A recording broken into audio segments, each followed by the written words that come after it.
We're going to be talking about half guard now. So half guard is the only position where control is interchangeable. In any other control position, control is set to the same person every time. In mount, always the person on top has control. On the back, always the person behind has control. But in half guard, control depends on several factors.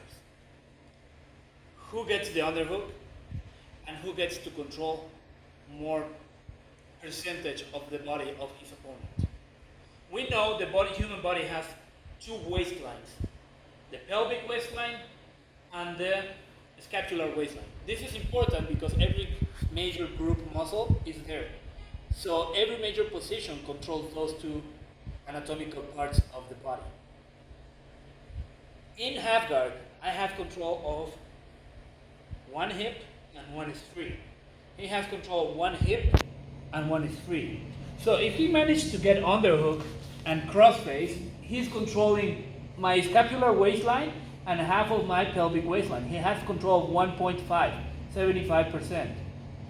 But if I manage to get the underhook and then control the far leg, switching the grip, now I have control of the whole pelvic waistline and one part of the scapular waistline. I have 75% control over him. So that's pretty much anatomically speaking how I get control. Now let's go a little bit more in detail into those properties. So we know there's 5 types of half guard. We have 2 far away half guard to keep distance, half guards to get distance, 1 neutral and 2 close distance half guards. Knee shield keeps distance.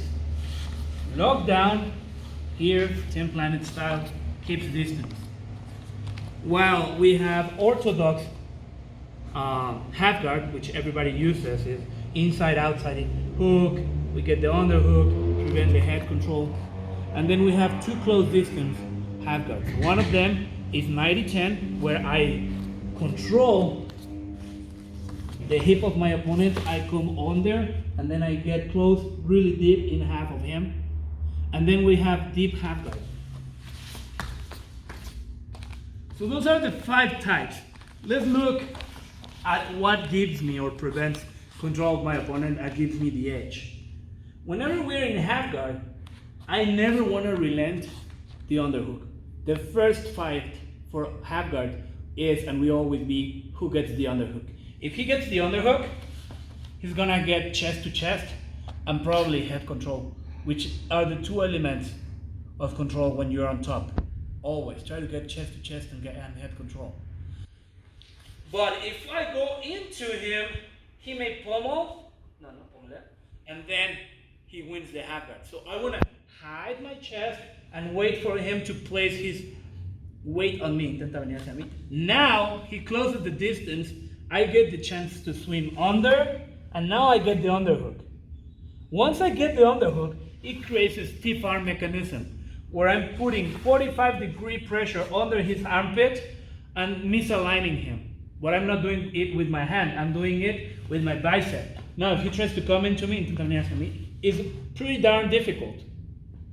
Second thing, I never want to allow him to control my head. If I get the underhook, but he controls my head, it's the same thing. He's gonna put my back against the floor. And when I'm in back half guard, I never want my back on the floor.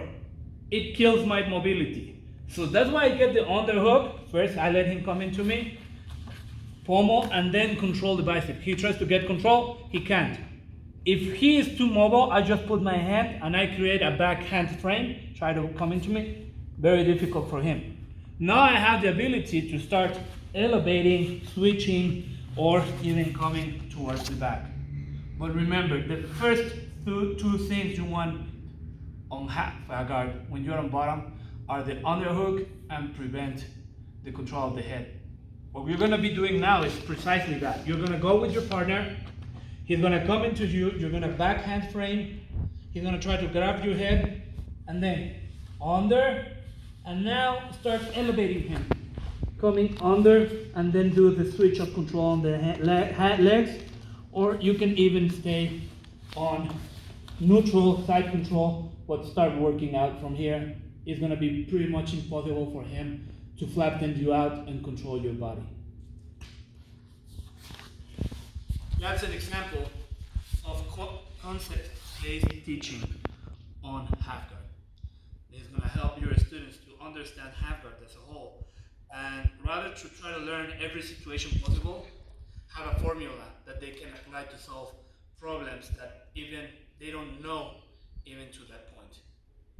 I hope it helps. And again, my name is Daniel. I'm a black belt from Mexico, and I hope to be seeing you guys soon.